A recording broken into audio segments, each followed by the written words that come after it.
მოგესალმებით, ეთერშია გადაცემა რეზიუმე, სტუდიაში მუშაობს ჟურნალისტი მირა მეტრეველი. მოგესალმებით ჩვენს რადიო მსმენელებს, ვინც გვისმენს FM 103-ზე რადიო პალტრის ეთერით.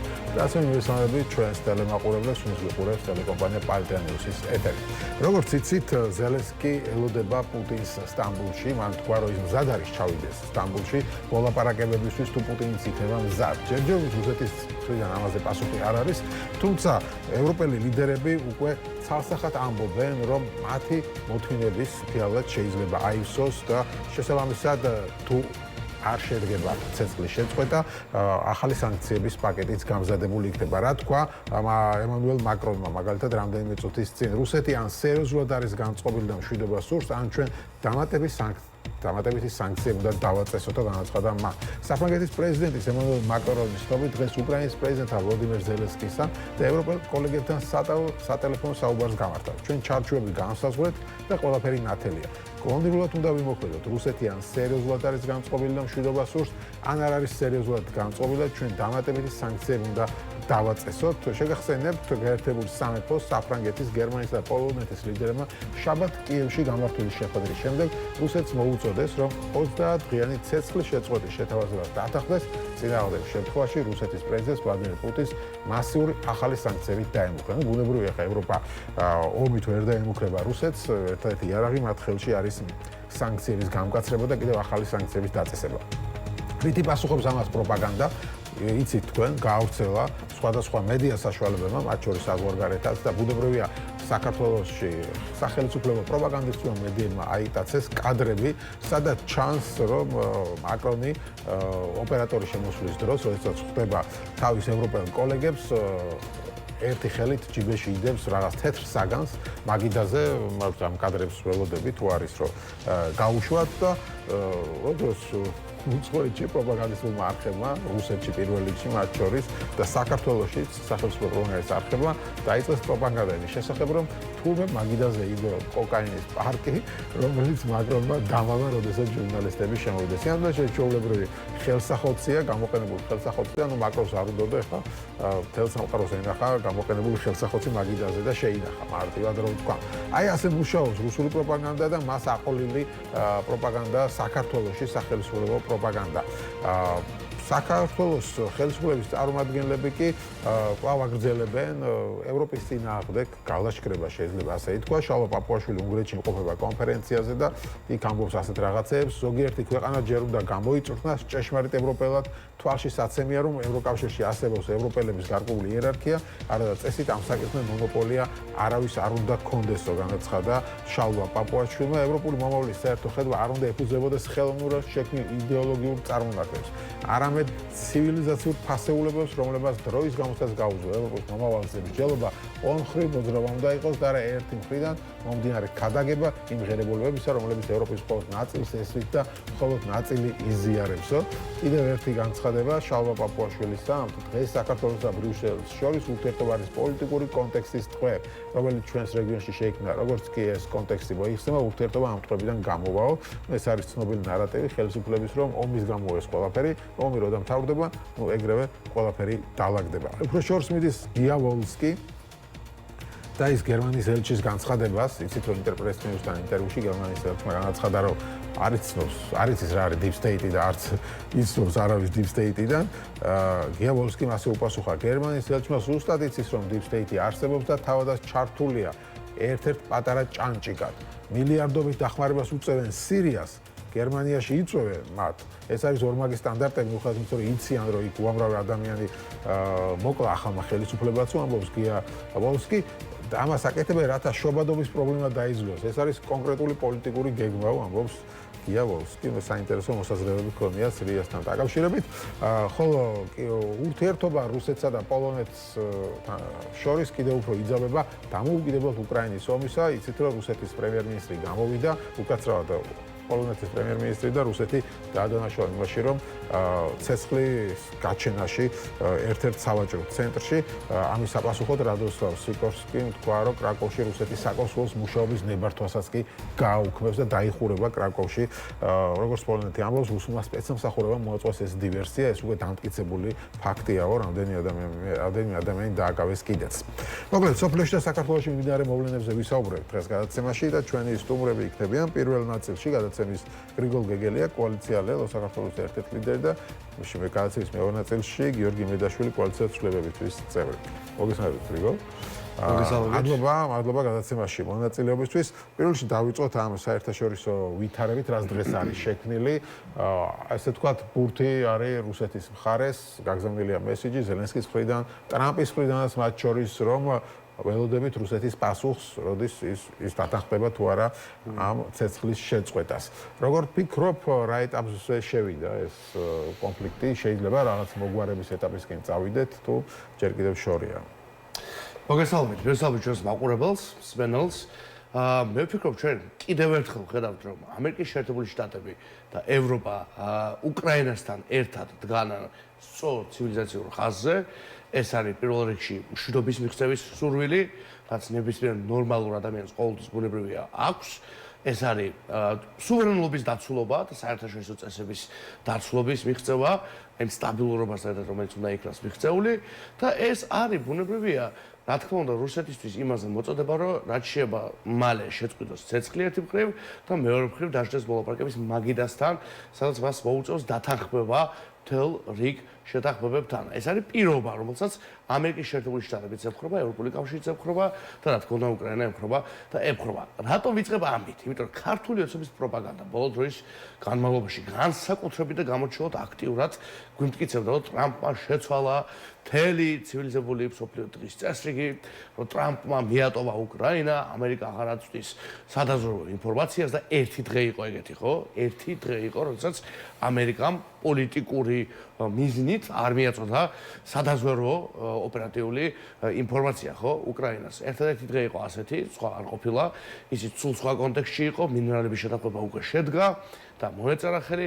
ასე ქართული ოცნების პროპაგანდა, მინდა საზოგადოებამ დაინახოს კიდევ ერთხელ არის მხილებული, როგორც სიცრუის კონა და მეტი არაფერი, როგორც ადამიანების გასულელების მცდელობა.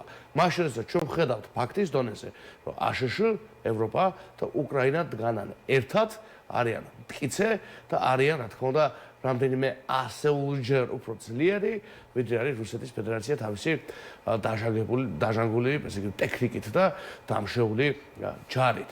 ეხლა რაც შეეხება იმას, თუ როდის შეიძლება ველოდეთ რამეს, ამაზე საუბარი მე ვფიქრობ, რომ ძალიან ხას ასასწორად არ ყოფნის ეს სანქციებით ემუქრებიან და ასე შემდეგ, მაგრამ ეს სანქციები არის მნიშვნელოვანი იარაღი, როგორც ხედავთ, ხო, დასავლეთის ხელში. ჯერჯერობით შეიძლება ეს ომს არ აჩერებს, მაგრამ ძალიან რო აწუხებს პუტინს და რუსეთს ეს რეჟიმს აყენებს დამტკბას, ხო, ძალიან იქედანაც ჩანს, რომ ისინი თანახმა არიან მოლაპარაკებებზე.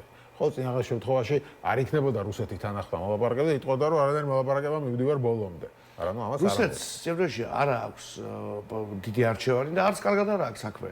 ის რომ რუსეთმა შეძლო და გაძლო როგორც ეკონომიკურმა და პოლიტიკურმა სისტემამ, საერთოდ არნიშნავს პარალელურად და აპრიორი, რომ რუსეთს კარგად აქვს საქმე. ან რომ აწყობს ამ ომის უსასრულო გაგრძელება, იმიტომ რომ რუსეთის ესომი ურჩდება ძალიან ძვირი და რესურსები ყოველთვის არის, რა თქმა უნდა, მილევადი. არავითარი ილუზია იმისა, რომ რუსეთს სურს, რომ ეს ომი გაგრძელდეს და რადგან გადაეწყო ომის ეკონომიკაზე, ესე იგი ყველაფერი კარგად აქვს, ეს არავის არ უნდა გქონდეს. ასე რომ რუსეთს და დაგეთანხმებით რუსეთი აჩვენებს, ნიშნებს იმისა, რომ მას მოუწევს დაჯდომა მოლაპარაკების მაგიდასთან. ის თუ ეს როდის იქნება, რა პირობებით დამთავრდება, ხე პოლიტიკაში ძალიან უმადური საქმეა, მსგავსი ტიპის ანალიტიკაში და პროგნოზში შესვლა, მაგრამ რა თქმა უნდა, საბოლოო ჯამში ეს ომი დასრულდება. მე პირადად დიდი იმედი მაქვს, რომ მალე დასრულდება, იმიტომ რომ ომი ყოველთვის არის დიდი ბოროტება, ძალიან ცუდი რამ და ჩვენ როგორ გონია შენ, რომ ქართული ხელის ხო, კიდევ მადლობდები ზუსტად, მაგრამ როგორც კი ომი დასრულდება, ქართული ოცნების ხელისუფლების პროპაგანდას ბირო წიასა შევხედოთ, ხო? ანუ ისინი რას ეუბნებიან, ხო რა? ეს ყველაფერი, რაც ჩვენ გვაქვს ხა ცუდი ურთიერთობა, დასავლეთთან, ამერიკასთან, ევროპასთან. შემდეგ გამოწვეული მსგავ რომ ომია უკრაინაში და ჩვენ არ ჩავერთეთ, რაღაც სანქციები არ დავაწესეთ, მეორე ფრონტი არ გავხსენით და როგორც კი ეს მორჩება, ეგრევე ყველაფერი დავაგდება. და ამით იმედს უჩენთ ამით ამ მორჩებას, რომ ეს დროებითია. როგორც კი თუ კრიტიკა ევროპიდან და ასე შემდეგ. როგორც კი ეს ომი მორჩება, ქართული ოცნებისგან არ დარჩება არაფერი. რატო? იმიტომ რომ არაფერი სხვა გარდა ომის პროპაგანდასა ქართულ ოცნებას არ გააჩნია. ქართულ ოცნებას არ აქვს პასუხი ეკონომიკაზე, არ აქვს პასუხი იმაზე, რომ ჩვენი მოსახლეობის 44%, ჩვენი მოსახლეობის 44% ამბობს, რომ ელემენტარულ საკვებს ვერ ყიდულობს. 44% თითქმის ნახევარი ამბობს, რომ იმაზეც კი ფიქრობს, საკვები რითი იყიროს. 55% ამბობს, რომ წამალს ვერ ყიდულობს. იქაც ელემენტარულ წამლებს, რითაც უნდა გადარჩეს. ვისთვის იზრდება ეკონომიკა? ხო, ეკონომიკა იზრდება რამდენიმე ადამიანისთვის, ხო, რამდენიმე ადამიანისთვის შეიძლება იზრდება, მაგრამ ხალხისთვის, რიგითი მოქალაქისთვის ეკონომიკური ზრდა არ ნიშნავს არაფერს მის ყოფით ცხოვრებაში. საჭმელს ვერ ყიდულობს, წამალს ვერ ყიდულობს, ეშინია შვილის სკოლის, ეშინია მომავლის, თუ ყავს შვილი ეშინია რითი გამოკვებოს, ნახევარი საქართველოს ცხოვრობს დღეს ამ მდგომარეობაში. 700,000-ზე მეტი ადამიანი არის საშინო მდგომარეობაში, ხო, ტოტალური სოციალური დაუცველობის, არათუ სოციალური დაუცველობის მდგომარეობაში, ხო? 300,000 მარტო ბოლო პერიოდში არის წასული ამ ქვეყნიდან ჯამში მილიონზე მეტი. ეს არის რეალური საზღვარი ეკონომიკის. ეხლა ბიძინა ივანიშვილი გამდიდრდა გასულ წელს 300 მილიონით. ვინმე სამე მოემატა 35 ლარი მოემატა პენსიონერს. 300 ლარიდან გასდია ხელფასი ადამიანების აბსოლუტურ უმრავლესობას არათუ გასულ წელს წლების განმავლობაში ხელფასები რჩება იგივე, ფასები იზრდება. ამიტომ ქართულ ოცნებას არაფერზე პასუხი არ აქვს, მერაბ. არც ერთ იმ პრობლემაზე, რომელიც დღეს დგას. და თუ ვინმეს კიდევ რაღაცით მაპატიო საზოგადოებამ დარწმუნებული ქართული ოცნების ამორჩეველიც გვისმენს, ხო? მაგრამ უნდა ვთქვა ეს სიტყვა, ხო? ქართული ოცნება აბოლებს ადამიანებს. ამას სახელი უნდა დავარქვათ. ტოქსიკურ შხამს აძლევს დრამატულ საკვებად, რომ არ გაახსენოს. დილით რომ გაიღვიძა და საღამო რომ მოვიდა და ისევ რომ შია, ისევ რომ უპერსპექტივოა, ისევ რომ უბედურია, ისევ რომ არ მუშაობს. აი ხა იმ დღეს კლასიკა ვნახეთ, ხო? ჟურნალისტები ეკითხება კაცს, რა მოგწონთო ქართული ოცნების მომხრეს. აი სტაბილურობა არისო, გეგონება რომ ზარქუას გამო სტაბილურობა, ხო? და ხელფასებიც გაიზარდაო, სად მუშაობდო? არსადო.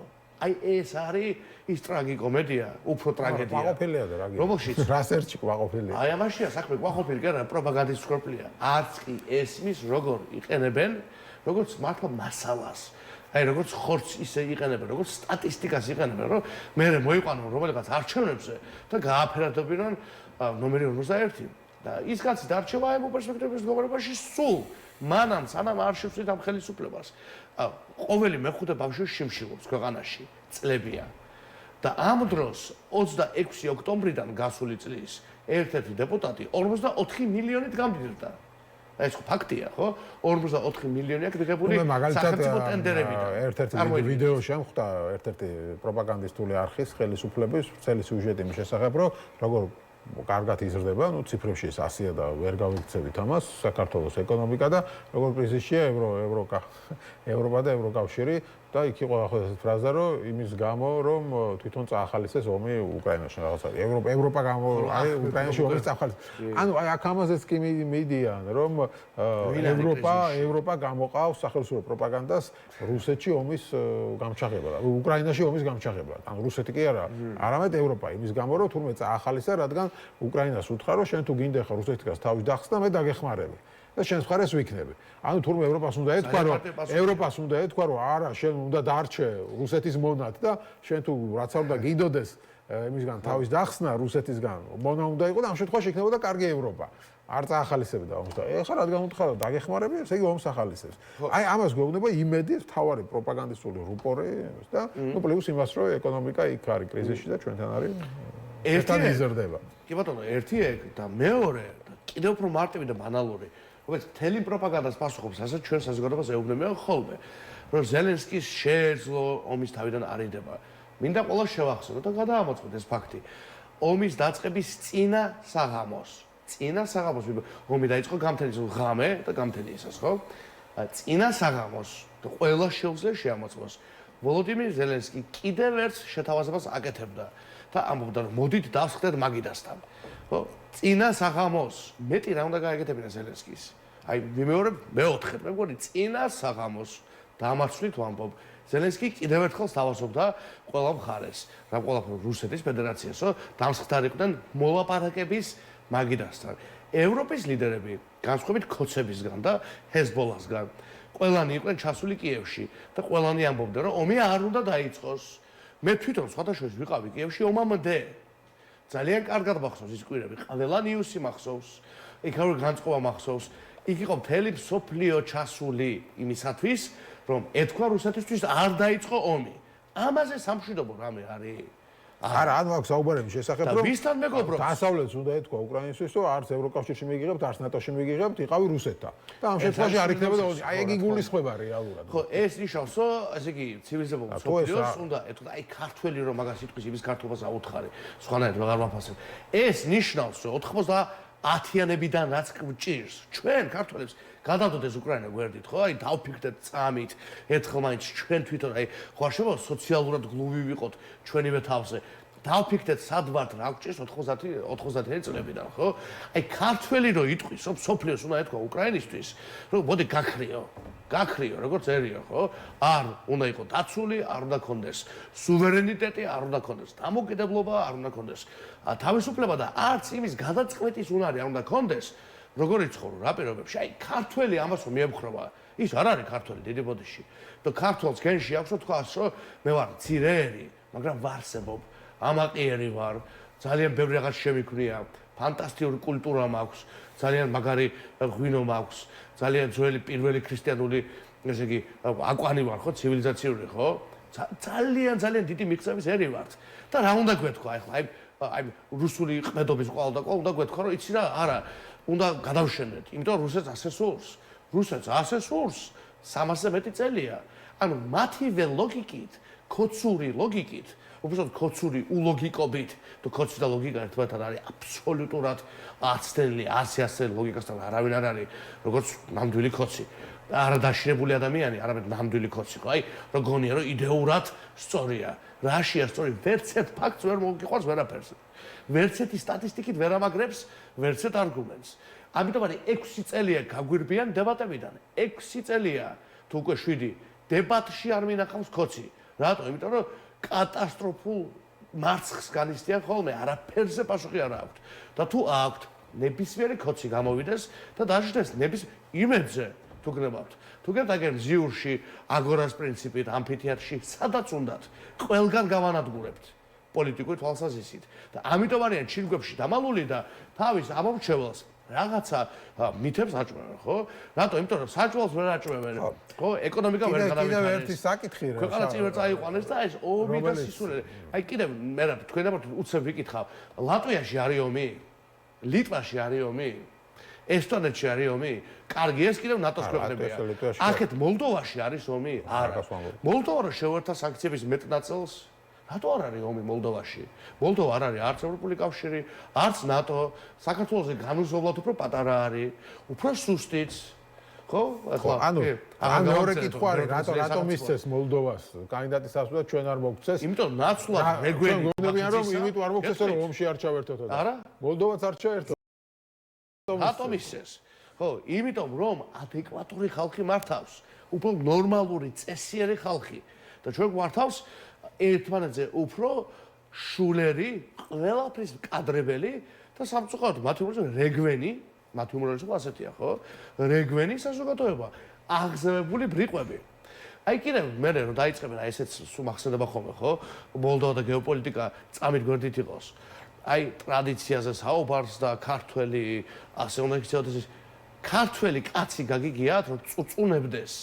მე ქალმა ლოყაში რაღაცა სამი თითი მომხვდაო და ციხეში გზავნიდეს წლობით ქალს იმისთვის რომ თუნდაც ლოყა აუწესო და ჯერში არაფერი არ აწითლებია იმ აფერის ვიღაცა დგებოაძეს რომ ჩანს კადრებში არაფერი არ აწითლებია ხო მაგრამ სულ რო პირობიდან აი ეს არის ქართველი კაცობა? აქამდე დავიდა ქართველი კაცი, რომ აი ეს ლაჩხრულად ქალზე ემაშო, ამან რაღაცა პატარაზე რაღაცა გამიჯავდა და სისულელე. გარდაიცვალა მთელ საქართველოს დანახიათ, რომ არავითარი დანაშაულის ნიშნები იქ არ არის. დღესაც მარიამ მაკასარიშვილს გაუკეთეს. შინჯიკაშვილი. ტევ პირველი ჟურნალისტი. ხო, ტევ პირველი ჟურნალისტი, რომელსაც თავს დაესხა როგორც ჩანს კაცი, თავს გზობს ცუდად. მე ბოლოსაც ნიუსი ვნახე, ჰოსპიტალიზებული იყო და ვერ გზობს თავის არეში ტკივილი აქვს. მოსტაცეს კერძო საკუთრება, ქონების გადაცემა, ხო, ხა, კამერის გადაცემა. ხო, ეს ან კაცობაში ჯდება, ან ქართველები ესეთები იყვნენ, ოდესმე? ჯვარი მწერია. ეს იყო ქართული ქცევა? ქართველი კაცია ესეთი იყო? არა. ეს არ არის არც ქართული, არც ნორმალური, არც ადამიანური. ეს არის კოშმარული სირცხვილი. ასეთი სირცხვილი ამ ერის თავს არც ერთხელ არ ყოფილა მერაბ. აი ესეთი დავარდნა პოლიტიკის, საგარეო პოლიტიკის, გეოპოლიტიკის, ეროვნული შეგნების ესეთი ნოლს ქვევით ნიშნული ჩვენ ჯერ არ ქონია. ეს დარჩება როგორც ყველაზე აი რა უნდა გავიხსენოთ, მაგრამ კრიტიკულად უნდა გავიხსენოთ, აღარ დაგვემართოთ აი სამარცხვიო დღეები, რომელიც გახსენებაც არავის არ ენდომება ამ ქვეყნის ისტორიაში. ხო, თუმცა შალო პაპუაშვილი ვახსენე მისი განცხადებები ხო ერთ-ერთ ფორუმზე. პაპუაშვილიც აი მაბატი ერთი მაგალითი. პაპუაშვილი როდის დააწინაურეს? ანუ არის ამით ამასაც ვიტყვი რა, იმიტომ აღარ მინდა მაგალითს დავუბრუნდე. როდის დააწინაურეს პაპუაშვილი? თიკა მოკუჩავას რომ ეძგე რა, ესე დაიკავა, დაიჭირა და გაახოხიელა პარლამენტის პლენარული სხდომის დარბაზში. ეგეც კაი მაგალითი მომაგვართ ზუსტად შემთხვევით აემთხვა. პაპუაშვილიც ეგეთია. და ესენი გამოვლენ და იტყვიან რომ ჩვენ ვართ პაპუაშვილი ეს დღეები დაქცინით თქვენ ლელოს და გახარიას განსაკუთრებით პარტიას დაქცინით ასე ვთქვა. პაპუაშვილის დაცული არ გაჩვენე. ხო, რომ ეს ხალხიო, ეს ორი პარტია საკუთარ ამომრჩეველს ატყუებს, ეუბნება რომ ვითომ არ მიიღებენ მონაწილეობას, განსაკუთრებით თქვენზე ამბობს რომ აი თითქოს არ აპირებენ არჩევნებში მონაწილეობის მიღებას და ამავე დროს ემზადებიან არჩევნებში, დადიან რეგიონ და არჩევნებისთვის ემზადებიან. საქმე არა აქვს, ვინ კითხა, აი პაპუაშვილს ვინ კითხავს ძალიან მარტივად, ჩემი პარტია რისთვის ემზადება? რა მაგის საქმეა, რისთვის ემზადება და რისთვის არ ემზადება ჩემი პარტია, ძალიან მარტივად. მიხედავს თავის საქმეს, მიხედავს თავის დასახლებულ რეჟიმს, რომელსაც ყავს პრემიერ-მინისტრი, შინაგან საქმეთა მინისტრი და სხვა ეგრეთ წოდებული მინისტრები, რომელიც არიან შეყვანილი კრიმინალების და ტერორისტების გვერდით. პაპუაშვილს ყავს კოლეგები ევროინტეგრაციის კომიტეტი, რომელიც არც ერთ ევროინტეგრაციის კომიტეტის თავმჯდომარეს არ შეხვედრია, ხო? ევროპაში. ევროინტეგრაციის კომიტეტი რო ქვია და თავმჯდომარე ყავს. და ერთ ევროპელს არ შეხვედრი ხარ. რაში იღებენ 14000 ლარს თვეში? ხო? აი პაპუაშვილმა ვის უნდა დასცინოს? აი ვის რა უნდა დასწინოს პაპუაშვილს, რომელიც არის ყველაზე არარაობა პარლამენტის, ყველაზე არარაობა სპიკერი. წერტილი. რაც შეეხება ჩემი პარტია რას გააკეთებს, ამას ჩემი პარტია თავად გადაწყვეტს და პაპუაშვილის საქმეს არც წარსულში არ ყოფილა, არც დღეს არ არის და ხვალ მითვალეს არ იქნება. ხვალ პაპუაშვილს ამას არ ეცლება, იმიტომ რომ სახელმწიფოს ღალატზე იქნება წარდგენილი ტრიბუნალზე. შესაბამისად, იქ მოუწევს დაკავებას. თავის თავს მიხედოს, იმ საქმეებს მიხედოს რაც ჩაიდნენ ამერის წინააღმდეგ, ჩვენ როგორც გავარკვევით, რაზე გავალთ და რაზე არ გავალთ და აი ესეთი არარაობა პარლამენტის სპიკერი რო ხარ. ხო, ნახეთ საქმე ხოლმე გამონახო რაღაც ბევრი კოლეგაც იგივე ნაციონალური მოძრაობის წარმომადგენლები და ასე შემდეგ ამბობენ რომ ხა ამ არჩევნებში მონაწილეობა იქნება ხელისუფლებისთვის ლეგიტიმაციის მიცემა და ამიტომ ეს არ უნდა გაკეთდეს და თქვენ ნუ ჯერჯერობით თავს იკავებთ ხო საბოლოო პოზიციის დაფიქსირებისგან.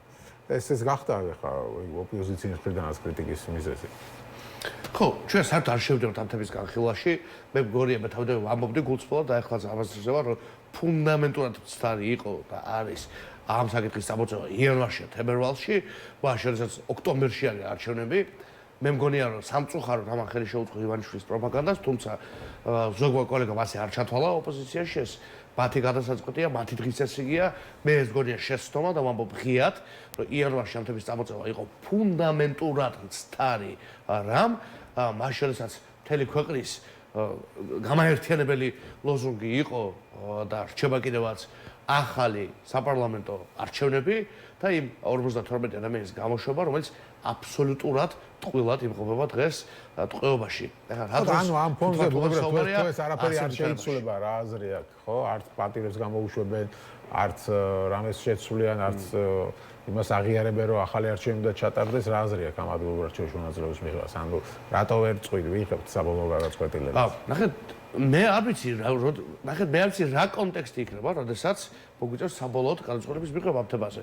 მე ვიცი ის, რომ მე და ჩემი პარტია ძალიან შეგნებულად ვიბრძვით იმისათვის, რომ მიღწეული იქნას ახალი საპარლამენტო არჩევნები. ეს ვიცი ზუსტად. ვიცი, რომ მუშაობთ ქვეყნის შიგნითაც და ქვეყნის გარეთაც იმისათვის, რომ ახალი საპარლამენტო არჩევნები ჩატარდეს, იმისთვის, რომ ეს უდანაშაულო ადამიანები გამოვიდნენ ციხიდან და დაუბრუნდნენ საკუთარ ოჯახებს და ჩვენს საერთო ბრძოლას, ეგ ვიცი ზუსტად და ძალიან ზუსტად ვიცი 6 თვე ამისთვის რას ვაკეთებ მე პირადად და ჩემი გუნდი ქვეყნის შიგნითაც და ქვეყნის გარეთაც და ძალიან ცხადი ხედვა მაქვს. არანაირი ეჭვები არ მაქვს, რომ რამეს სწორად ვაკეთებ თუ არა ეს 6 თვე ყველაფერს ვაკეთებთ, რაც შეგვიძლია. ქვეყნის გარეთ ფრონტზეც, საგარეო ფრონტზეც და საშინაო ფრონტზეც იმისთვის, რომ ეს ორი რამ მოხდეს. ახალი საპარლამენტო არჩევნები და პოლიტიკოს გადაჭრა.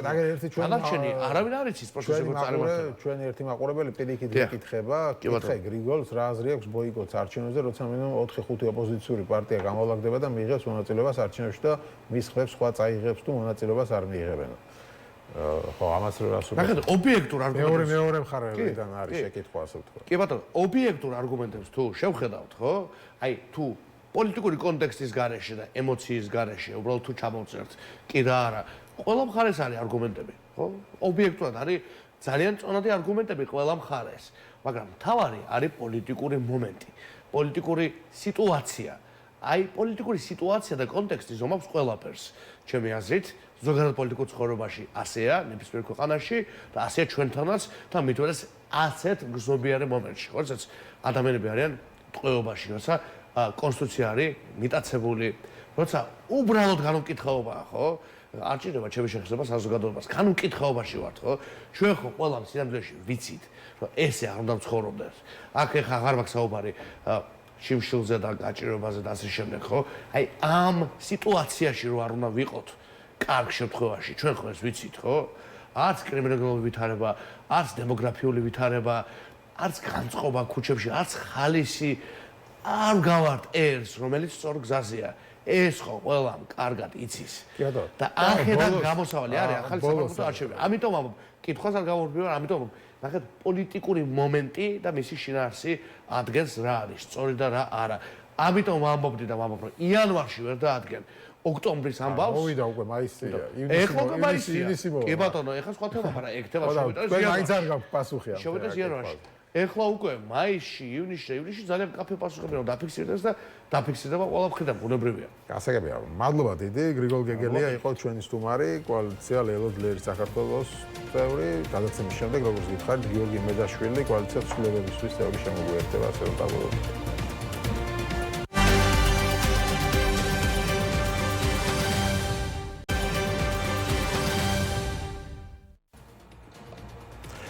მაშასე ჩვენ დავბრუნდით ეთერში და როგორც გითხარით გადაცემის მეორე ნაწილში ჩვენი სტუმარი იქნება გიორგი მედაშვილი კოალიცია ცვლილებებისთვის წევრი. მოგესალმებით ბატონ გიორგი, მადლობა გადაცემაში მონაწილეობისთვის და ვიდრე თქვენთან საუბარს დავიწყებ შალვა პაპუაშვილის კიდევ ერთი განცხადება წამოგვეწია, რომელიც უნგრეთში იყოფება რაღაც ბუდაპეშტის კონფერენციაზე და შესაბამისად იქ ბევრი საინტერესო განცხადება გააკეთა პირველ ნაწილში წავიკითხე ეს და აქ ახლა კიდევ ერთი ახალი განცხადება საქართველოსთან მიმართებაში ევროკავშირის სხვადასხვა ქვეყნებში ლიდერების არაკვალიფიცირება ბევრ რამეს ნეგატიურ კალაპოტში აქცევს. საქართველოს არის კარგი ტესტი ყველასთვის. ხედავთ თავქარიან დამოკიდებულებას საქართველოს მიმართ. ხედავთ უხეშ ჩარევას საქართველოს შიდა პოლიტიკაში. ხედავთ ევროკავშირის წევრ პოსტსაბჭოთა ქვეყნებს, რომლებიც საბჭოური მეთოდებით უდგებიან საქართველოს. ასე რომ მნიშვნელოვანი ევროკავშირი ამ ხრივ გამოფხიზდეს, დაუბრუნდეს თავის საწყის ღირებულებებს, რომელიც უპირველეს ყოვლისა გულისხმობს საკუთარი ხალხის პატივისცემას, ხალხის არჩევანის პატივისცემას, ასევე გულისხმობს ქვეყანების ერთობას, რომელიც მრავალფეროვნების შენარჩუნებით უნდა ხდებოდეს და არა ისე რომ ერთი ქვეყანას მეორე თავს ახვევდეს საკუთარ წარმოდგენას კულტურულ იდენტობაზე თუ ამა თუ იმ იდეოლოგიაზე. დღეს არის ყალბი იდეოლოგიების მსხვერპლის პერიოდი, განსაკუთრებით აშშ-ში, რომელიც დონალდ ტრამპის გამარჯვება მოიტანა, თქვა ბატონმა პაპუაშვილმა. ეს არ არის ბუნებრივი ახალი ევროპას საქართველოს ხელისუფლება აბრალებს შიდა საქმეებში ჩარევას, სუვერენიტეტის შებღალვას, რაღაც იდეოლოგიების თავზე მოხვევას და ფაქტობრივად ახალი საბჭოთა კავშირიაო, ევროკავშირიო, ეს არის აზრი მათი, ასე ვთქვათ, პროპაგანდის. თქვენ რას ეთყოდით მათ და მათ ამომრჩევლებს? მადლობა რომ მომიწვიეთ. კი ეს მე როგორც მახსოვს ჯერ კიდევ თვეების წინ კახა კალაძემ თქვა, რომ რა მნიშვნელობა აქვს ვინდა გვავალებს ცეკა მოსკოვიდან თუ ბრიუსელიდან ევროკავშირიო და ეს ძალიან ცინიკური დამოკიდებულება არის პირველ რიგში ქართული ხალხის მიმართ, რომელსაც გაცხადებული აქვს თავისი პოზიცია არა მხოლოდ პლებისციტში, არამედ ყველა იმ გამოკითხვაში, რომელიც დღემდე ტარდება და გარდა ამისა ეს პოზიცია ასახულია საქართველოს კონსტიტუციაში 78 მუხლის სახით და ეს კონსტიტუცია ძალიან კარგად ესმის საქართველოში ყველას, ძალიან კარგად ესმის განსაკუთრებით ეს მუხლი საქართველოს ნებისმიერ მოქალაქეს, ყველა ქართულ ოჯახში ჩვენ დღეს რო ვიკითხოთ, მოვისმენთ ერთ და იგივე პასუხს, რომ საქართველოს უნდა იყოს ევროკავშირის წევრი, იმიტომ რომ ჩვენ გვაქვს ერთი და იგივე ღირებულებები, იმიტომ საქართველოს ისტორია და კულტურა ამას იმსახურებს და იმიტომ რომ ჩვენ ვიცხოვრობთ უკეთესად იმ ერთი ცხოვრების მანძილზე, რომელიც გვაქვს, ხო? უკეთესად არა მხოლოდ მატერიალურად, არამედ უფლებრივი თვალსაზრისითაც, რომ ჩვენ გქონდეს იმის უფლება, რომ ვიყოთ ნამდვილი სრულფასოვანი მოქალაქეები და არ ვისმენდეთ აი ესეთ აუპასუხისმგებლო საუბარს არც ერთი ჩვენ მიერ არჩეული ადამიანისგან, იმიტომ რომ სინამდვილეში ჩვენ მიერ არჩეული ადამიანი ძალიან ძნელად გვაკადრებს იმას, რასაც გვაკადრებს საქართველოს საზოგადოებას პაპუაშვილი, კობახიძე, სხვა ეგრეთ წოდებული თანამდებობის პირები, რომელთაც ჯერ კიდევ აქვთ ეს დე-ფაქტო ძალაუფლება, მაგრამ სინამდვილეში არ აქვს ჩვენი პატივისცემა, არ აქვს ჩვენი ნდობა და არ აქვს ჩვენი სიყვარული, რა თქმა უნდა.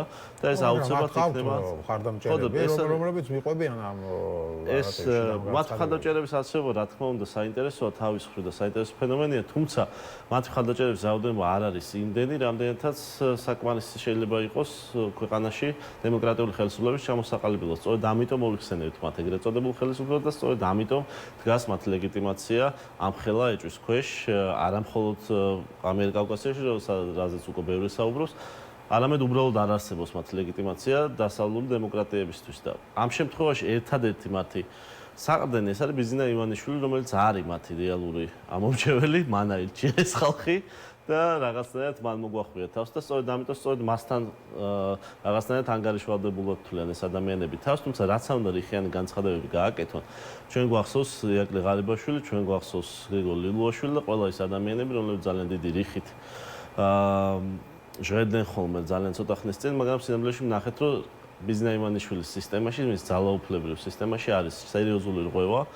დღეს უკვე რწმუნებულებამდე არის დასული ეს რღვევა, უკვე 5 სხვადასხვა სამხარეო რწმუნებული ყავთ აქ გამოცლილი და მიაყოლეს ეს ამბავი სუსის შესუსტებას ლილუაშვილის გაშვების შემდეგ. ფაქტი არის, რომ ეს რაღაც სამფეხა ძალაუფლების სისტემა, რაც ბიზნა ივანიშვილს ყოველთვის ჰქონდა საქართველოში, მთლიანად მოირღვა და დადგა ერთ ფეხზე და როგორც ელემენტარული ფიზიკა გვასწავლის, ერთ-ერთი ძალა, რომელსაც საკუთარი სხეული ჭირავს სამი სხვადასხვა რატო გადაწყვეტეთ რომ მოირღვა და ერთ ფეხზე დადგა? ჯერჯერობით ხარად დგას ხელისუფლება. მე ჯერჯერობით უბრალოდ არ წაქცეულა. რა ეტყობათ მათ? მე შეგვიძლია დავასახელოთ. მორკეულები არიან. შეგვიძლია დავასახელოთ მაგალითები. მაგალითისათვის ბიზნა ივანიშვილის ძალაუფლება ყოველთვის ემყარებოდა იმ სამ ძლიერ ცენტრს. ხო, ერთი ეს იყო ძალოვნების ცენტრი, რომელსაც ხელმძღვანელობდა ყოველთვის სუსის უფროსი. ბოლო წლებში ეს იყო გრიგოლ ლილუაშვილი და ჩვენ კარგად ვიცით, რამხელა დავალებები აქვს ბიზნა ივანიშვილის სისტემაში სუს. ხო, ის აკონტროლებს არჩევნების იმ სახით ჩატარებას, რა სახითაც ვნახეთ 2024 წელს, ის აკონტროლებს, რა ვიცი, საეკლესიო პირებიდან ალბათ ჩემამდე და თქვენამდე ყველას პირად ცხოვრებას, ყველას საინტერესო საქმიანობას, ხო, და ყველა იმ ასპექტს ჩვენ ცხოვრებისას ისი უფლებას არ აქვს, მაგრამ რაღაცნაირად აკეთებენ, ხო? გარდა ამისა არსებობდა ეს ღარიბაშვილის, ასე ვთქვათ, კლანი, რომელიც იყო ბიზნა ივანიშვილის ძაღლივით ერთგული დაჯგუფება და ყველაფერს უსრულებდა მას, როგორც მისი პირველი პრემიერობის დროს, ისე შუა პერიოდში, ისე მისი ბოლო პრემიერობის დროს, ხო? და ამას ყავდა თავისი წევრები პარლამენტშიც, აი მათიკაშვილისნაირი ადამიანები მაგალითად და ყავდა თავისი წევრები სამინისტროებშიც, ხო? და ჩვენ ეს კარგად გვახსოვს. გარდა ამისა არსებობდა, რა თქმა უნდა, ირაკლი კობახიძის კლანი, რომელიც დღესაც ფაქტობრივად ერთ-ერთი საყრდენია მათი ძალაუფლების და მთელი ძალაუფლების სისტემა იყო მათ შორის ბალანსი. მოხსნიდა, ვთქვათ, პარლამენტის თავმჯდომარეობიდან კობახიძეს გადაიყვანდა პარტიის თავმჯდომარედ. მოხსნიდა პრემიერობიდან ღარიბაშვილს გადაიყვანდა პარტიის თავმჯდომარედ და პირიქით. მერე გადმოიყვანდა პრემიერად ყობახიშვილს და ეს ძალიან დიდხანს გრძელდებოდა. ხო, ჯერ კიდევ 2019-18 წლიდან მოყოლებული. აქედან გამომდინარე ჩვენ ვატყობთ უკვე ღია უნდობლობას მათ რიგებში და ეს ღია უნდობლობა გამოიკვეთა რაში, რომ ყველაზე ძველი სახე ქართული ოცნების ირაკლი ღარიბაშვილი, იმიტომ რომ თუ რამესთან ასოცირდება ქართული ოცნება ალბათ ღარიბაშვილთან და თუ რამესთან ასოცირდება პირიქით ღარიბაშვილი ქართული ოცნებასთან, იმიტომ რომ იქამდე ის პოლიტიკაში არ იყო. თქვენ ჩემზე კარგად გემახსოვრებათ და ის გაჩნდა ქართული ოცნებასთან ერთად და რაღაცნაირად გვეგონა რომ დასრულდებოდა ქართული ოცნებასთან ერთად, მაგრამ როგორც ჩანს, იქამდე გადაუწყვეტა თავისმა ბატონმა რომ უნდა წასულიყო პოლიტიკიდან და ის რა თქმა უნდა დაემორჩილა როგორც უკვე არაერთხელ. მაგრამ სინამდვილეში მისი ეს გაღიზიანება ყობახიძესთან დაკავშირებულ კითხვებზე ყველამ საქართველოში იცის რომ მისი კლანი არის დღეს უკან ჩაწეული ეს ძალიან კარგად გამოჩნდა მაშინაც კი როცა წარადგინეს საპარლამენტო სია და ამ საპარლამენტო სიაში მისი ერთგული ადამიანები იყვნენ 60-ის ზემოთ დაწერილები, რაც არ ხდებოდა ხოლმე აქამდე და ასევე მოირღვა ლილუაშვილის ფაქტორი, იმიტომ რომ ის გაუშვეს ძალიან მალე ცნობილი ინციდენტიდან, რომელიც მოყვა ქვეყნიდან იმ ადამიანის გასვლას. ეს ნიშნავს იმას, რომ ყველა ავტორიტარულ რეჟიმს, თუ ჩვენ გადავავლებთ ისტორიას თვალს, არ აქვს მნიშვნელობა ეს ახლო აღმოსავლეთის ისტორია იქნება, ეს პოსტსაბჭოთა სივრცის ისტორია იქნება, თუ თვითონ საბჭოთა კავშირის ისტორია იქნება, ყველა კვინტესენციური ავტორიტარი თავის ხელისუფლებას ამთავრებს ერთი ძალიან საინტერესო მონაკვეთით და ეს მონაკვეთი ყოველთვის ხასიათდება უნდობლობით საკუთარი პარტიის, საკუთარი წრის გარშემო, იმიტომ რომ სინამდვილეში ვის აქვს ძალა ავტორიტარულ სისტემაში ყველაზე ხშირად თუ ჩაანაცვლოს ავტორიტარული. პირიქით იყოს რომ შეიძლება აქ გამყარდა ერთი კლანი, როგორც თქვენ უწოდეთ, ირაკლი ყობახიძის და პირიქით უფრო კარგად ჩაბეტონდება, უფრო გამყარდება. შეიძლება ირაკლი ყობახიძის კლანი თვითონ გამყარდა, რა თქმა უნდა. მაგრამ სინამდვილეში ირაკლი ყობახიძის კლანი ამ სამი დაჯგუფებიდან ყველაზე უფრო შემძლე და უნარიანი ნამდვილად არ არის და ამას დაამტკიცებენ ძალიან მალე საჯაროთაც ამას ვნახავდა. ხო, რატო ჩაიდინა მაშინ ეს ივანიშვილმა? იმიტომ რომ არენდობა სხვა ორ კლანს, რომელიც კიდევ უფრო შემძლეა და ამიტომ კიდევ უფრო შეუძლია იმ ორ კლანს, რომ ის ჩაანაცვლოს და ამიტომ ეშინია. რა თქმა უნდა, ამას არავინ მოელეს ბიზნეს ივანიშვილის გარდა, მაგრამ სინამდვილეში აი ესეთი შიში ახასიათებს ყველა ავტორიტას მაშინ როდესაც შეეპარება სისუსტე და ბიზნეს ივანიშვილის ხელისუფლება არის არალეგიტიმური, ის ეზიზღება ქართულ ხალხს, ეს ძალიან კარგად იცის თვითონ მან, ამიტომ მისი ხელისუფლების წევრები მხოლოდ ღამე და რაღაც დაცვის თანხლებით გადაადგილდებიან შენობიდან შენობაში და გარდა ამისა არ აქვს საერთაშორისო ლეგიტიმაცია და რაც თავარია ამას მოყვება აუცილებლად ეკონომიკური კრიზისი, რისიც ჯერა 2/3-ს ხო, მაგრამ ეხა ეს როგორ რაღაცა იცი რომ ხალხ შეხედავს სახელმწიფო არხებს, ისინი უბრალოდ დასცინონ ოპოზიციას, რომელიც ამდენი ხანი ელოდება ეკონომიკური კრიზისს და ეკონომიკური კრიზისის მაგურად გვაქვს 9-10%-იანი ეკონომიკური ზრდაო ამბობენ. გიორგი აბაშიშვილი გამოვა და სულ ამით არის დაკავებული ოპოზიციის დაცინვით, რომ კარგად გემახსოვრებათ, არ არსებობს ამ ეკონომიკურ კრიზისში. არ არსებობს სამთავრობო არხი მსოფლიოში ავტორიტარულ სისტემებში, რომელიც არ დასცინის ოპოზიციას. გავიგე, მაგრამ აქ საუბარია ციფრებზე უკვე, რომ ეს ეკონომიკურში და არსებობს, რა წინასწარმასაც შეუძლებოდი. ციფრებიც არ არსებობს სინამდვილეში, იმიტომ სინამდვილეში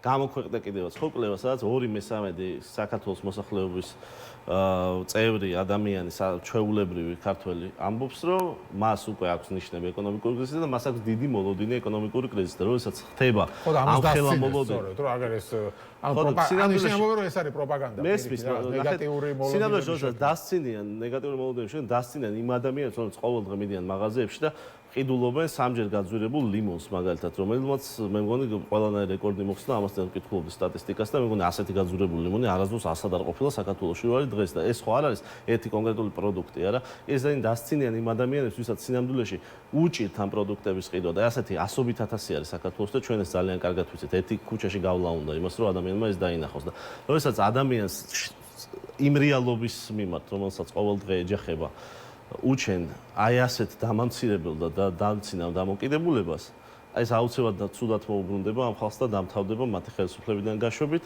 და აუცილებლად ისიც მინდოდა მეთქვა, რომ სწორედ აი ამ ხელისუფლებას და ზოგადად ავტორიტარულ რეჟიმს არ ძალუძს ხოლმე და ბალანსის garaშე ხელისუფლების შენარჩუნება. რაზე დგას ბიზნეს ივანიშვილის ძალაუფლება? დგას ამ მონურ მორჩილებაზე სხვადასხვა ინსტიტუტების. და ამ მონურ მორჩილებას საერთოდ ანიშნავს იმას, რომ რაღაცნაირად ეს მორჩილება მე შეიძლება ყობახიძეზე იგივე საერთით სულ წმინდასად გადავიდეს. ეკონომიკური, ასე ვთქვათ, კრიზისი ერთი თემაა, რაზეც ვთქვათ კიდევ ერთხელ მეორე ხო ხელისუფლებას უამაზე ირონიულად ლაპარაკობს, რომ ოპოზიცია ელოდება უნდა ქვეყნის დაქცევა, მაგრამ არ გამოდის ეს და შესაბამისად გვაქვს ეკონომიკურს და მეორე რასაც ისინი ეუბნებიან თავიანთ ამორჩეველს არის ის დღეშავა პაპუაშვილს გაიმეორა ეს რომ ყველაფერი აი ეს საერთაშორისო იზოლაციას რაც შეეხება მეორე დასრულდება როგორც კი ომი დამთავრდება ანუ უკრაინაში. და შესაბამისად მათი ამორჩეველი თამაშს წყნარად ელოდება, რომ დამთავრდება ომი, დამთავრდება ზეწოლა საქართველოს ხელისუფლებაზე, საერთაშორისო იზოლაცია და ყველაფერი დაალაგდება და ძველებურად იქნება.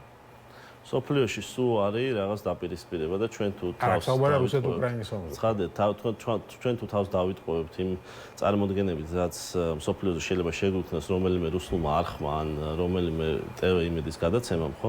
სინამდვილეში ბევრად უფრო ცუდი წარმოდგენა გვექნება სოფლიოზე, ვიდრე ის სინამდვილეში არის. აქედან გამომდინარე, მე ვფიქრობ, რომ ძალიან მნიშვნელოვანია ერთი რამ. სინამდვილეში არც ერთ ეკონომიკურად ურესურსო სახელმწიფოს და საქართველოს ასეთი არის თუ ჩვენ არ გვაქვს არანაირი თქვათ ეკონომიკური თავისუფლება ქვეყანაში ჩვენ არ გაგვაჩნია სხვა რესურსი რამაც შეიძლება რომ ეს ქვეყანა რაღაცნაირად არჩევს იმიტომ ჩვენ არ გვაქვს ნავთობი ჩვენ არ გვაქვს მენდელეევის სტაბილური რაღაც ისეთი მინერალები ქვეყანაში რომელიც ძალიან ძვირად იყიდება როგორც აქვს მაგალითად ყაზახეთს ხო არ გვაქვს გაზი როგორც ცენტრალურ აზიაში ბევრია და არ გვაქვს ბევრი ისეთი რესურსი რითიც შეგვიძლია ვივაჭროთ ჩვენ ერთადერთი ჩვენი რესურსი ეს არის ჩვენი გონება ჩვენი კულტურა და ჩვენი საზოგადოება რომელიც ვართ ხო აქედან გამომდინარე როდესაც საქართველოს ქონდა უნარიანი მართლობა ყოველთვის ახერხებდა რომ ეს სამი რესურსი ისე გამოიყენებინა რომ საქართველოს ეცხოვრა მაქსიმალურად კარგად და ქართველ კაცს არ ქონოდა გაჭირვება. ხო, სინამდვილეში ჩვენ აი ამ შემთხვევაში უბრალოდ რესურსი არ გვექნება ეს სამი რაღაც გამოვიყენოთ. ერთი, იმიტომ რომ საქართველოს არ თმევენ თავისუფლებას და არც ერთ ხალხს არ შეუძლიათ თავისი საუკეთესო უნარები გამოვაჩინოს. ეს ზოგადად გავიგე. რატომ ფიქრობთ რომ მაგალითად არ დასრულდება იზოლაცია მართლაც? არ დასრულდება, იმიტომ რომ ამის ფაქტები არსებობს, მაგალითისათვის არსებობს უკვე თითქმის მიღებული ამერიკის კანონი საქართველოს შესახებ მეგობარი აქტის სახელით ცნობილი, რითიც ამერიკის კანონმდებლობის ნაწილი ხდება მათი დამოკიდებულება ქართული ოცნების დე-ფაქტო ხელისუფლებისადმი. ანუ ამერიკას ექნება კანონი იმის შესახებ როგორ უნდა მიაზღოს ქართულ ოცნებას. ამაზე ხო გახსოვთ რა პასუხი ქონდა ოცნებას ხა სანქციების დაწესება თუ უნდა და ტრამპს კანონის გარეშე დააწესებდა. კანონის გარეშე დააწესებდა. აზრი არ აქვს. თავარი სანქცია კანონის გარეშე უკვე დაწესებული არის. ქართული ოცნების თავარი ადამიანი, მათი ბელადი ხო, ბიძინა ივანიშვილი დასანქცირებულია ამერიკის შეერთებული შტატების მიერ და ეს უკვე მომხდარია, მაგრამ სინამდვილეში აი ინსტიტუციურად იმას აქვს ძალა, რომ სინამდვილეში ამერიკის შეერთებული შტატები კანონს იღებს ქართული ხალხის დემოკრატიის მისწრაფების და ხალხდასაჭერად და გარდა ამისა ამ კანონში ასევე წერია ძალიან ნათლად ის, რომ ქართული ოცნების დე-ფაქტო ხელისუფლება ვეღარასდროს მიიღებს ვერანაირ ლეგიტიმაციას ამერიკის შეერთებულ შტატებისგან და რა თქმა უნდა ეს დემოკრატიული სამყაროსგან, ვინაიდან მან არ დასაჯა ის ადამიანები, რომლებმაც გააყალბეს 2024 წლის საარჩევნები და არ გამოიძია ეს საქმე. რამაც აქცია ეს ხელისუფლება არალეგიტიმურად და სწორედ ამიტომ ის ფაქტი რომ მათ ჯერჯერობით კიდევ აქვს დე-ფაქტო ძალაუფლება არნიშნავს იმას რომ ისინი როდესღაც იქნებიან დემოკრატიული სამყაროს რაც დავიკითხე შალვა პაპაშვილის განცხადება მანამდე გაკეთებული განცხადებები და ეს პროპაგანდა რომ რაღაც გვებრძვიან შესაძლებლებში ერევიან ასე შემდეგ თავს გვახვევენ ომში გვათრევდნენ გამოიწვია ეს რომ საქართველოში მოსახლეობის რაღაც ნაწილი რომელიც აქამდე არ იყო დასავლეთში ნეგატიურად განწყობილი ნეგატიურად განაწყო და მათი მომხრები ხა კომენტარებში შემოდიან რაღაც აგინებენ დასავლეთს უშუალო სიტყვებით. ანუ ეს მოვიდა რა თითქოს გარდატეხა მოხდა რომ თუ აქამდე სულ იყო დადებითი განწყობა სინამდვილეში მე ვფიქრობ რომ ამ პროპაგანდამ ეს მოახერხა ხო დიდი გამოსილება მაქვს მერეც უკვე ეს ისე იქამდე მივიდეს რომ პირიქით შეიცვალოს მაჩვენებლები კი მოდერნიზებული მომხრე კი აღარ იყოს უმეტესობა ევროკავშირში და პირიქით იყოს მოწინააღმდეგე აი ნახეთ ჩვენ ხო ყოველდღე ქუჩაში გავდივართ მუშაობთ ადამიანებს ხვდებით მაღაზიაში შედვით რაღაცას ვყიდულობთ და ბევრ სხვადასხვა რაღაცას ვაკეთებთ ხო დღის განმავლობაში რაც სხვებთან ინტეგრაციას გულისხმობთ და ინტერაქციას რაღაცნაირად იმ ადამიანებთან ვინც ჩვენთან ერთად ცხოვრობენ ამ ქვეყანაში და ჩვენ ვიცით რომ სინამდვილეში ქართული ოცნების 1,100,000 მხარდაჭერი არ არსებობს იმიტომ რომ ჩვენ გვახსოვს მაგაზე არ ვამბობ აქამდე საერთოდ არ იყო დასავლეთზე კი, იმიტომ რომ ახლა ასეთი დავალება აქვს იმ ბოტებს, რომლებიც აგინებდნენ დასავლეთს. ხო და ეხლა გაიზარდა და გაიზარდა. იმ მცირე ჯგუფსაც ალბათ კარგად გემახსოვრებათ, ვინ ასაზრდოებდა და ვინ აფინანსებდა, ხო? ქართული ოცნების ამა თუ იმ ბიზნესიდან რაღაცნაირად აფინანსებდნენ ყოველთვის და აცოცხლებდნენ, იმიტომ რომ რაღაცნაირად შეექმნათ დღესასწაული, როცა დასჭირდებოდა.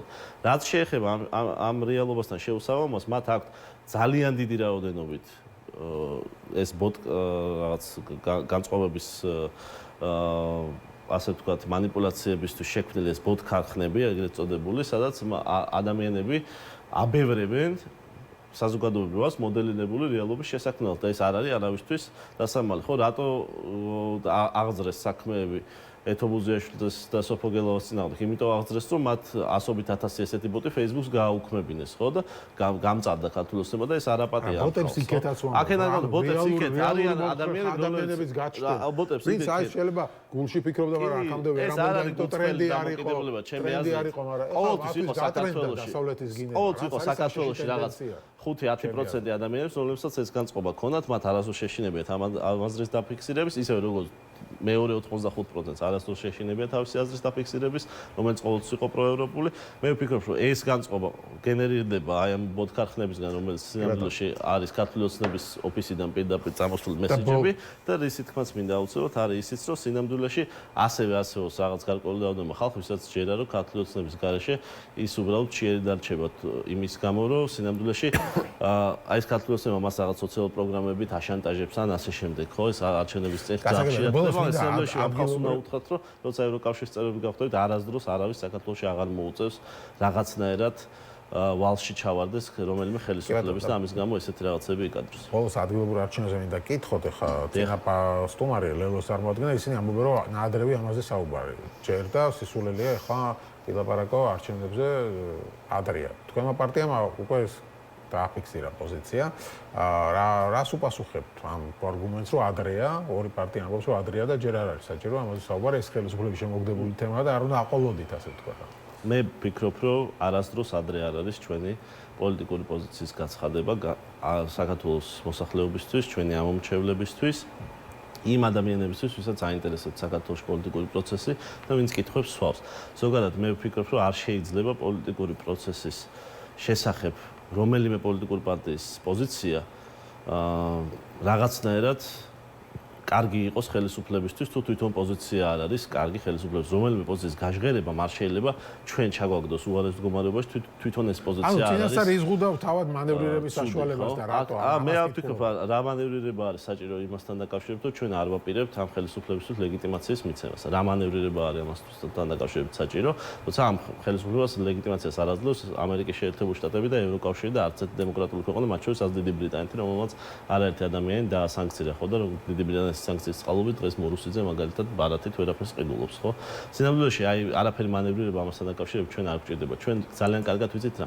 თუ ქართულ ოცნებას უნდა ლეგიტიმაცია, მას მოუწევს რომ რაღაცნაირად აიძულოს სხვა პარტიები, რომ შევიდნენ თვითმმართველობის არჩევნებში, იმიტომ რომ ეს მას მოუტანს ლეგიტიმაციას, იმიტომ რომ სინამდვილეში თვითმმართველობის არჩევნები ინიშნება იმ ხელებით, რომელმაც დააჯილდოვა ნაწამები ადამიანების წამებელი ხარება და ეს ადამიანები რომ და ეს არის კი ბატონო და ამ შემთხვევაში მეც ერთ-ერთ იმას ვიტყვი რომ სინამდვილეში ჩვენ პრინციპებზე დგომა არასდროს იქნება ცუდი ჩვენ. კი ბატონო, სამწუხაროდ დრო სწრაფად ამოიწურა. მადლობა დიდი გადაცემაში სტუმრობისთვის. გიორგი მედაშვილი კოალიციას ფლებებისთვის წევრი იყო ჩვენი სტუმარი. ასეთი იყო დღევანდელი გადაცემა რეზიუმე. მე ხვალ მომდე გემშვიდობებით.